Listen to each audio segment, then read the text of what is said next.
الشیطان الرجیم بسم اللہ الرحمن الرحیم الحمدللہ رب العالمین والصلاة والسلام علی رسولہ وعلی اہل بیتہ الطیبین الطاہرین المعصومین المظلومین الذین اذہب اللہ عنہم الرجس وطہرہم تطہیرا۔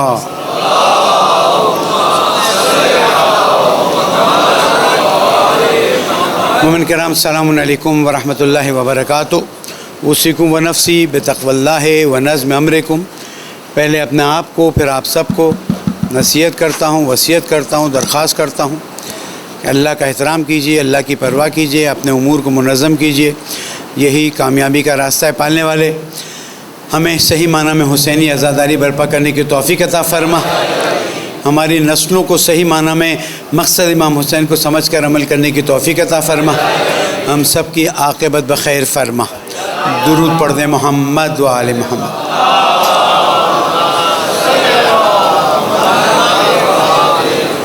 مومن کرام، ایام اعزا شروع ہو چکے ہیں اور ظاہر ہے کہ حق بھی یہ بنتا ہے کہ ہم مقصد امام حسین علیہ السلام پر گفتگو کریں۔ اگر ہم ماہ محرم اور سفر کی اہمیت کو سمجھنا چاہتے ہیں تو ہمیں مقصد امام حسین علیہ السلام کی اہمیت کو سمجھنا ہوگا اور اس مقصد کو سمجھ کر اسے اپنی زندگی کا حصہ بنانا ہوگا۔ پہلا جملہ یہ ہے کہ وہ کون سی چیز تھی، اس کی کتنی اہمیت تھی کہ سید شباب اہل الجنہ نے اپنا سب کچھ لٹا دیا۔ اہمیت کس کی ہوئی؟ اہمیت اس کی ہوئی جس کی خاطر امام حسین علیہ السلام نے اتنی بڑی قربانی دی کہ جس کو اللہ سبحانہ و تعالیٰ نے قیامت تک زندہ کر دیا۔ میں اپنی گفتگو کو پچھلے جمعے کے خطبے سے متصل کرتے ہوئے آگے بڑھ رہا ہوں۔ اب جب امام حسین علیہ السلام کی اتنی اہمیت ہے اور امام حسین علیہ السلام نے قربانی دے کر ایک اور چیز کی اہمیت کو واضح کیا، ظاہر کیا، بتایا، تو ہمیں دونوں کی طرف توجہ کرنی ہوگی۔ یہ نہیں ہو سکتا کہ صرف قربانی سید الشہداء کو نظر میں رکھیں اور جس چیز کے لیے قربانی تھی اس کو ہم نظر انداز کر دیں۔ ہم نہیں کرتے ہیں۔ ظاہر ہے کہ عاشورہ کے مجالس کے انتظامات کی وجہ سے ساؤنڈ سسٹم چینج ہوا ہے تو مشکلات تو رہیں گی۔ درود پڑھ دیں محمد و آل محمد۔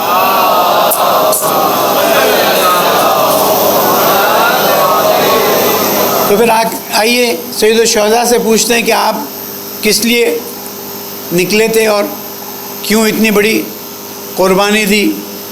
تو آپ خود فرماتے ہیں انی لم اخرج اشرن ولا بطرن ولا ظالما ولا جائرا بل خرجت لطلب الاصلاح فی امت جدی اريد ان اعمر بالمعروف وانهى عن المنکر واسیر بسیرت جدی و ابی۔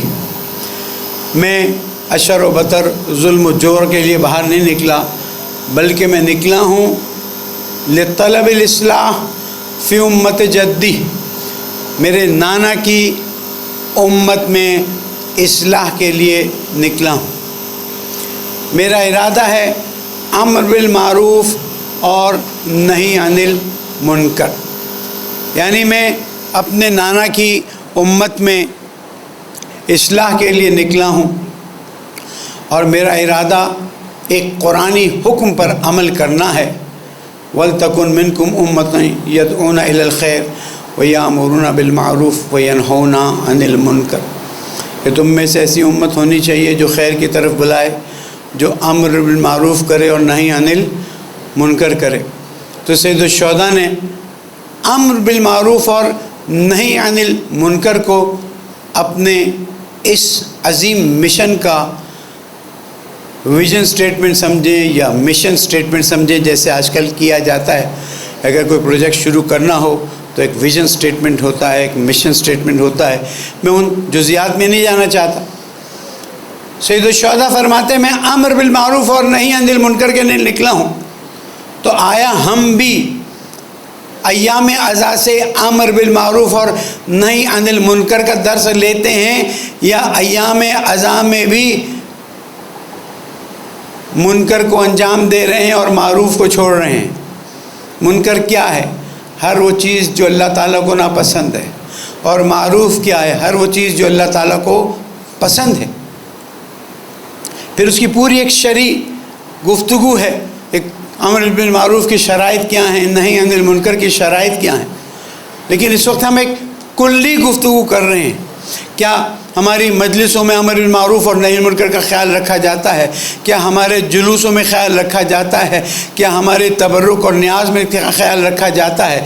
بہرحال جو جزیات میں جاتے جائیں گے تو اصل بات ہماری رہ جائے گی کہ امام حسین علیہ السلام 60 ہجری 61 ہجری کا واقعہ، 60 ہجری میں یہ بات فرما رہے ہیں، یعنی حضور اکرم محمد مصطفیٰ صلی اللہ علیہ وآلہ وسلم کے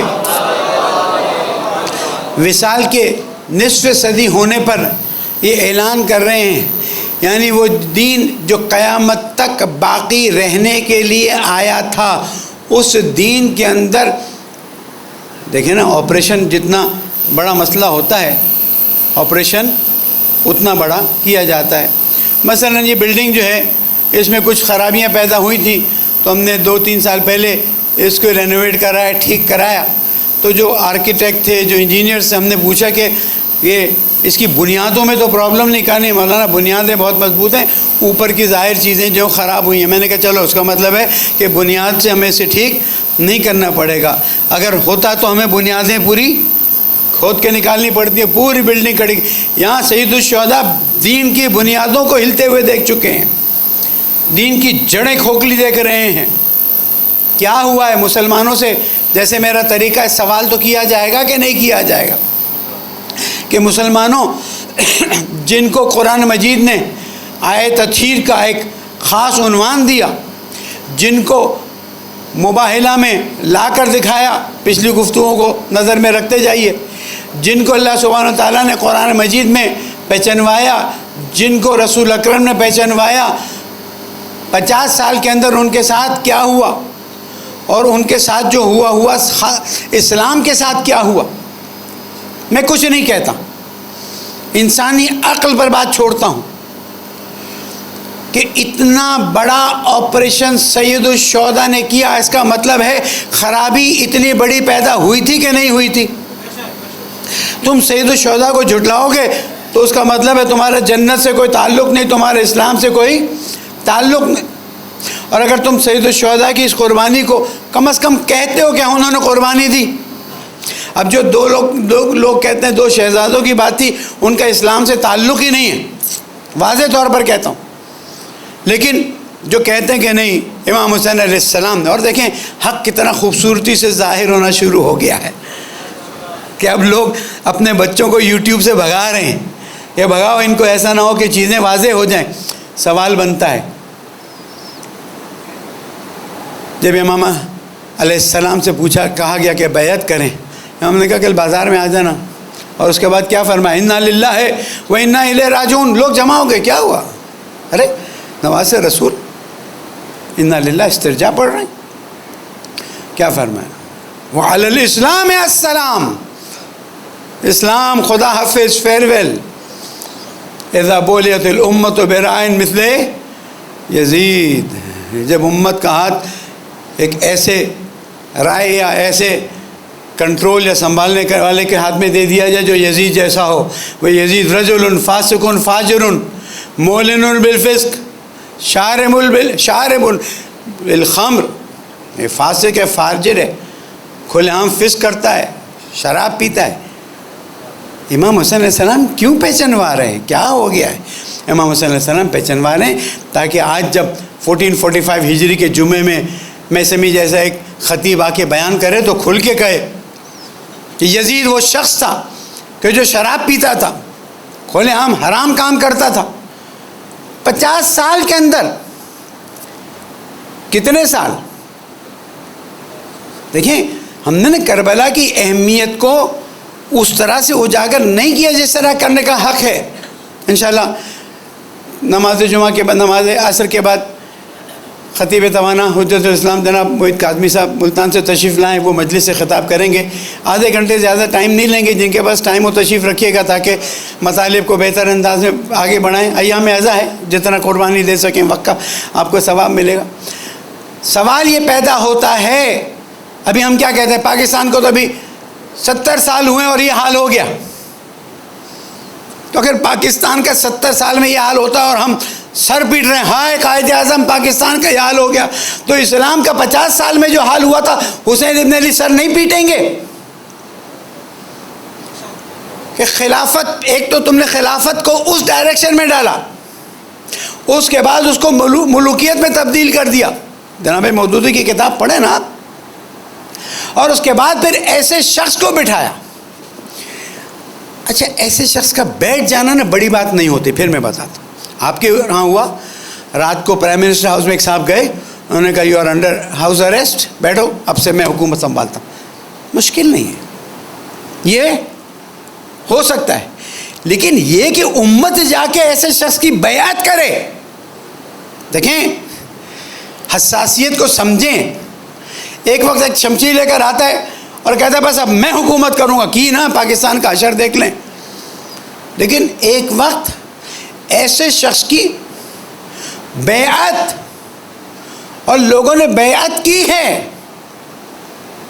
سوال یہ پیدا ہوتا ہے کہ اس زمانے کے مسلمانوں کا مائنڈ سیٹ کیا بنا دیا گیا تھا. 50 سال جو دین قیامت تک باقی رہنے والا تھا، والذی ارسل رسولہ بالہدی ودین الحق لیظہرہ علی الدین کلہ ولو کرہ المشرکون. وہ دین جس کی گاڑی قیامت تک جانے والی تھی، اس کی گاڑی کے چاروں ٹائر 50 سال کے اندر پنچر کر کے وہ حشر نشر کیا گیا کہ شرابی تخت پر بیٹھتا ہے، بولنے والے کی ہمت نہیں ہے. میں اپنی طرف سے علماء و ذاکرین سے ہمیشہ درخواست کرتا ہوں، اب بھی عاجزانہ درخواست کرتا ہوں، اور الحمدللہ بعض جگہ پر بعض باتیں میری سن لی جاتی ہیں. دیکھیں یہ وہ جزیات ہے جس پر کام ہونا چاہیے، کیا ہوگا، میں انکار نہیں کرتا، لیکن اتنی عمومیت نہیں ہے. کہ وہ وقت آ جاتا ہے کہ سید الشہداء حج کرنے مکے میں ہیں، اب وہ بھی چھوڑتے ہیں، 8 ذی الحج کو نکل آتے ہیں اور پھر کوفے کی طرف جاتے ہیں. اور وہاں پر جا کر جو چیزیں ہوتی ہیں تاریخ میں سب کچھ واضح ہے. وہ سارے واقعات کو ان کی جزیات میں ہو سکتا ہے اختلاف ہو. مثلا جناب اون محمد پہلے شہید ہوئے، جناب علی اکبر پہلے شہید ہوئے، ہو سکتا ہے اختلاف ہو. جناب قاسم جو ہیں ان کی لاش کے ٹکڑے ہوئے یا صرف لاش پہ گھوڑے دوڑے، ہو سکتا ہے اختلاف ہو. کوئی اصل یہ ہے واقعہ ہوا ہے کہ نہیں ہوا. امت مسلمہ کے لیے سوال پیدا ہوتا ہے، اور اس سوال میں آپ کو دیتا ہوں، مت چھیڑیے کسی کو، مت ٹونٹ کیجیے، مت بدتمیزی سے بات کیجیے، مت طنز کیجیے. بس اتنا پوچھ لیجیے حسین کو جانتے ہو، جس کو رسول کندھے پر بٹھا کر سواری کر کے جاتے تھے. دیکھنے والے نے کہا حسن اور حسین کندھے پہ سواری، عید کا زمانہ، کتنی اچھی سواری ہے. امام نے، رسول اکرم نے کیا فرمایا تھا اماموں کے بارے میں، یہ دیکھو کتنے اچھے سوار ہیں. عجیب نہیں ہے کہ جو کندھے پر بیٹھ جائے تو سجدے لمبے ہو جائیں، اور اصحاب کرام سر اٹھا اٹھا کے دیکھیں کہ یہ کیا ہوا، سجدہ لمبا کیوں ہوا. جس کو رسول اکرم نے اپنی زبان چسائی ہے، آپ امت کو جھنجھوڑتے کیوں نہیں ہیں؟ آپ امت کو احساس کیوں نہیں دلاتے؟ ہوا کیا ہے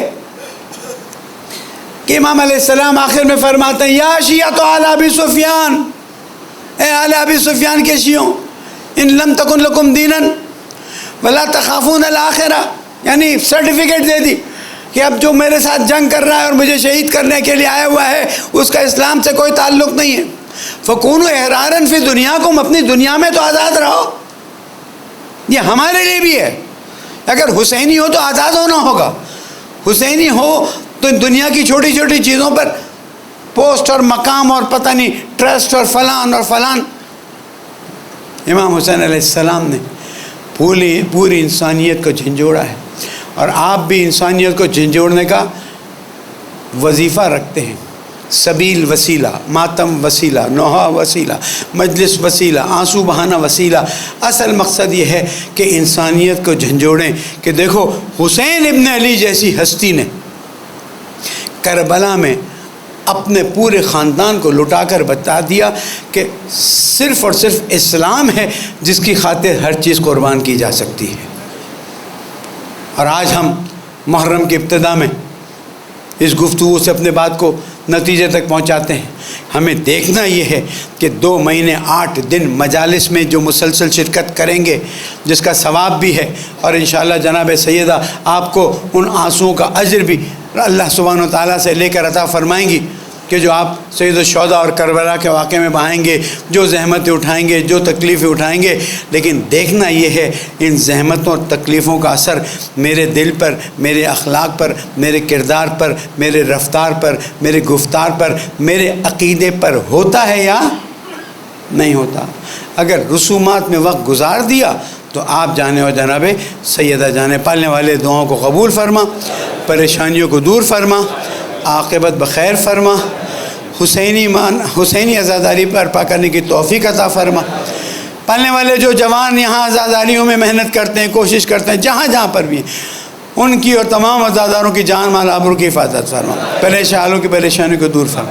بہت سے بیمار ہیں، درخواست کرتے ہیں پالنے والے سب کو شفاء کامل عطا فرما. ہم سب کی عاقبت بخیر فرما، زمانے کے امام کو راضی فرما، ان کی ظہور میں تعجیل فرما. بسم اللہ الرحمن الرحیم. والعصر ان الانسان لفی خسر الا الذین آمنوا وعملوا الصالحات وتواصوا بالحق وتواصوا بالصبر. صدق اللہ العلی العظیم.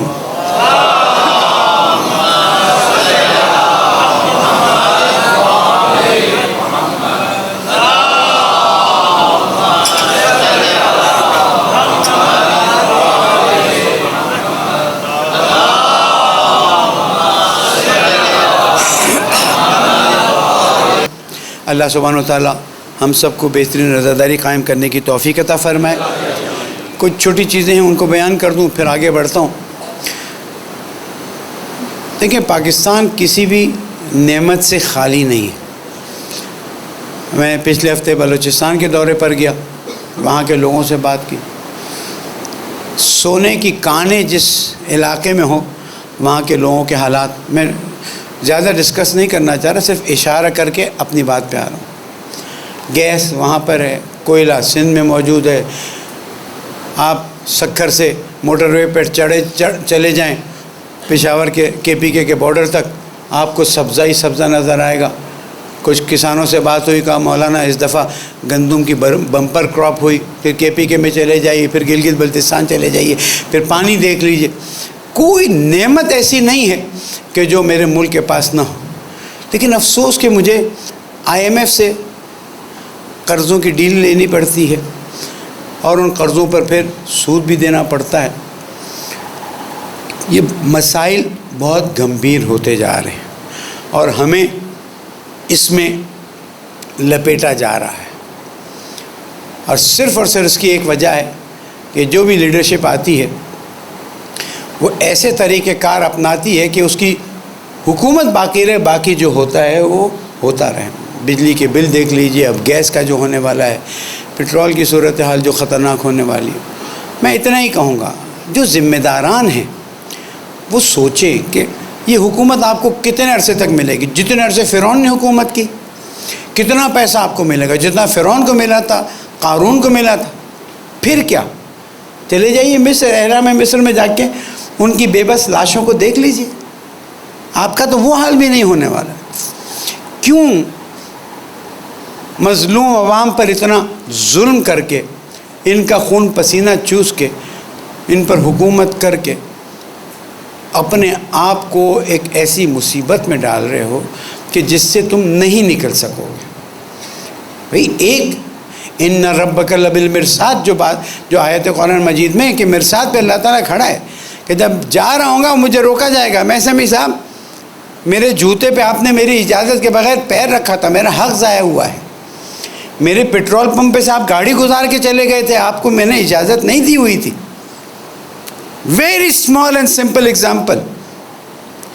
جوتے پڑے ہوتے ہیں، میں بہت کوشش کرتا ہوں کسی پہ پیر نہ آئے، اس لیے کہ مجھے نہیں معلوم یہ میری مسجد کی بے نظمی ہے، مجبوری ہے، جگہ چھوٹی.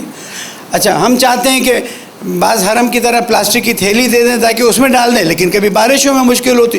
بہرحال مشکل ہے، سمجھانے کے لیے بات کر رہا ہوں کہ اگر ہمارا پیر بھی کسی کی جوتی پر جان بوجھ کے ہم رکھیں تاکہ تھوڑی سی وہ خراب ہو جائے، اس کی پالش خراب ہو جائے، جواب دینا. آپ نے کسی کی گاڑی پہ لائن لگا دی. میں اپنی بات بتاتا ہوں، میں اسکول کے زمانے میں جب احساس ہوا، میں نے اس گاڑی والے کو کتنی مشکل سے ڈھونڈا. قیامت میں میرے لیے بہت سے حساب دینے، کم از کم ایک حساب تو کم ہو. جس کی گاڑی کو میں نے تھوڑا سا ایک ایسی کوئی شرارت کر دی تو اللہ مجھے معاف کرے. حکومت کرنے والوں، تم پر تو ذمہ داری کئی گنا زیادہ بڑھ جاتی ہے. تم لون لے کے سمجھتے ہو کہ چلو سب ٹھیک ہو جائے گا، کچھ بھی نہیں ٹھیک ہونے والا ہے. 9 مہینے کے بعد پھر ہم وہیں کھڑے ہیں اور دسمبر میں پھر جو قرض دینے ہیں. بہرحال ایام اعزاز سے متعلق کچھ نکات ہیں جو میں عرض کرتا چلوں. ہمارے فوجی بھائیوں پر، پولیس والوں پر حملے ہو رہے ہیں. ہم اس کی بہت ہی شدید الفاظ میں مذمت کرتے ہیں اور حکومت سے ایک سوال کرتا ہوں. اب بات کو آگے بڑھا. یہ کون سا مزاج ہے کہ جیسے ہی محرم کا چاند نظر آنا شروع ہوتا ہے، یعنی محرم نزدیک آتا ہے، جناب اتحاد اتحاد اتحاد. وہ مسلمانوں بات نہیں ہے. اتحاد کی بات تم کس سے کر رہے ہو؟ ان سے کہ جو خود تمہاری نظر میں ٹیررسٹ ہیں، اور تمہاری تو اتنی ضرورت نہیں ہے کہ وہ پرچم لگائیں اور تم اس پرچم کو اتارو. میں سندھ گیا تھا، میں نے دیکھا، میں کراچی میں بھی دیکھتا ہوں، ابھی آ رہا ہوں. آپ لکھتے ہیں جناب یہ تنظیم جو ہے کالعدم ہے، اس کے سب چیزیں آپ کے پاس موجود ہیں. کبھی آپ ان کو اسلام آباد میں بڑی بڑی کانفرنسوں میں بٹھاتے ہیں، ان کے پرچم لگے ہوتے ہیں. آپ میں ضرورت ہے اتار کے تو دکھائیں، پھر اتحاد کی بات کریں نا. شیعہ سنی میں کوئی دیکھیں عقیدتی اختلافات تو سب میں ہیں، لیکن شیعہ سنی اتحاد آج کے زمانے میں جتنا خوبصورت ہے اتنا کبھی بھی نہیں رہا ہے. اور الحمدللہ ہم مل کر بیٹھ کر ملک کی بہتری کے لیے سوچ رہے ہیں. تو آپ ایام اضحیٰ سے پہلے یہ عنوان ڈال کر لوگوں کے ذہنوں کو مشوش نہ کریں. بس آپ یہی کہیں کہ محرم کے تقدس کو پامال ہونے سے بچایا جائے گا، محرم کا احترام کیا جائے گا، سید الشہداء کی قربانیوں کو اجاگر کیا جائے گا، بات خود بخود ختم ہو جائے گی. میڈیا سے میں بات کرتا ہوں، کیا تمہارے دل میں نواز رسول کی کوئی محبت نہیں ہے؟ کیا تمہیں جنت میں نہیں جانا ہے؟ کیا تم سمجھتے ہو ان حاضر دنیا یہی دنیا ہے جس میں زندہ بھی رہنا ہے اور تمہیں مرنا بھی ہے؟ کیوں تم اپنے ٹی وی چینلز پر آج کے زمانے میں ہمیشہ ہی غلط ہے، اوریانی، فحاشی، ڈرامے، فضولیات. آؤ انسانیت ساز کام کرو، رسول اللہ کا پیغام دو، قرآن کا پیغام دو، سید الشہداء کا پیغام دو. دیکھو تم کو کیسی برکت ہوتی ہے. آگے بڑھتا ہوں اور میں 2 چیزوں کی طرف توجہ دلاتا ہوں اور پھر اپنی گفتگو کو نتیجے. ایک یہ بات مسلسل پرسوں میں اسلام آباد میں تھا، کل جب میں ایک میٹنگ سے نکلا پھر میرے کان میں بات آئی کہ وہ کہہ رہے ہیں کہ جناب جو نئی جگہ ہیں وہاں پر مجلسیں اور جلوس نکالنے کی اجازت نہیں ہوگی. نمبر 1، یہ تمہارے باپ کا ملک نہیں، میرے باپ کا ملک ہے، یہ میری سرزمین ہے. قانون اور دستور مجھے اپنے مذہبی رسومات کی پوری اجازت دیتا ہے. مگر کیا 1960 میں جو آبادی تھی آج وہی آبادی ہے؟ 1960 میں شہروں کی جو باؤنڈریز تھیں آج وہ باؤنڈریز ہیں؟